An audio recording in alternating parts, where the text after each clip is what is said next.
Hi guys, welcome back. So Wales 10, Scotland 14. Scotland get their win in Wales. There wasn't a crowd there, but it's still away from home. So that's a big win for Scotland. And really what I think is, good for Scotland is they deserved the win. It wasn't plucky Scotland coming from behind or one moment of genius. They were the better team for the whole game. Now, Wales weren't terrible, they were okay. I think they improved from the France game, actually, but they weren't as good as Scotland. Simple as that. So well done, Scotland. They get the win, they deserve the win. Wales, their defence was better. It was strong, but Scotland kept attacking wave after wave, built more pressure, and just about got over the line. It was a close game all the way, but all the way through I thought Scotland probably deserved it. But let's have a quick look at the game. Into the first half, Scotland were going into the wind. It was a swirling wind, but they were having the worst of the wind. It was 3-0 to Scotland for a long time. They were looking more dangerous, but the Welsh were looking pretty solid in defence. The scrum was interesting. I would say it was probably 50-50, but if you had to say, Scotland had the edge, but it kind of went backwards and forwards. The line-out was a bit of a lottery with the wind. But anyway, the try came at 7-3, about 31 minutes against the run of play. Really poor selection on the throw on the line-out for Scotland through to the back, and they had to insert a lifter into the line-out as well. Really hard to do. Overthrow, and then Rhys Carey crashes over from close in. And then Finn Russell goes off injured as well. So you're thinking, maybe this isn't Scotland's day. Scotland do get a penalty before half-time, so it's 7-6, but still they might be a little disappointed. However, I did put a note down here, they should have the better of the wind in the second half. And that did help, I think.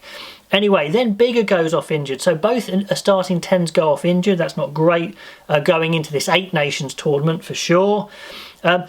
Then Scotland started attacking well. Two good attacks from Scotland were snuffed out by good hold-up tackles from Wales. Wales were doing that very nicely, looking to isolate the ball carrier, something they've done in the past as well. That was twice they managed to do that.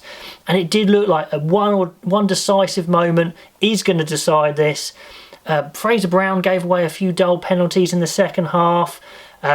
Wales had a few good attacking positions, but some good turnovers on the floor from Scotland. A couple of times relieved pressure, so that was very key for Scotland. I also quite like that the referee gave a use it free kick against Price when he said use it, and Price just dawdled around for ages, and he gave that. I like that. I think there needs to be a bit more of that. Get the scrum halves a bit more on their toes using the ball. So that's good. But Scotland still looked more dangerous. Wales' defence was better, like I say. They were better than against France. But when you just keep having waves of attack, eventually something's got to give. And then it was a really nice line-out drill from Scotland. I really liked it. Set up their maul nice and quick. They got some forward momentum, put the backs in, and the Wales couldn't stop it. And good score. Really good score. Then Halfpenny gets a brilliant turnover penalty, so they go back to within a point. And Liam Williams, who definitely is high quality, came on two good bits of play, put Wales in a good attacking position, but they can't capitalise either. Scotland have to rejig. They have to put Hogg at 10, but he did really well, I thought, actually. Showed some really good leadership. Then Scotland get in a good attacking position, loads of phases of attack, multiple phases of attack, get a well-deserved penalty, 10-14, there's the game.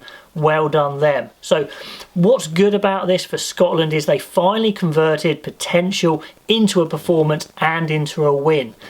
I was saying I thought maybe it was a bit of a 50-50 game. Scotland maybe the edge and they get the win. And a lot of people were saying Scotland, always have potential but never deliver. So this was really big for them. Not great for Wales. That's another loss for Wales. Again, they weren't awful, but we've got to see more from them. Their attack's got to be a bit better. They've got to work out how they're going to attack as well. But fine, if you're building a team, you want to start from the defence. And that was okay. So not too bad from Wales, but they weren't good enough to win. They're going to have to be a lot better in this Eight Nations tournament to do well, to even win the thing. So a lot of work to do for Wales. Not panic stations yet, but you're going to be a bit disappointed. For Scotland, hopefully they'll build on this. individually I think they're as good as they've ever been, and they're starting to put in some performances, so that's great for them. Let's see if they can build it in this next tournament. Anyway guys, comment below, tell me what you thought of the game, and until next time, I'll see you then.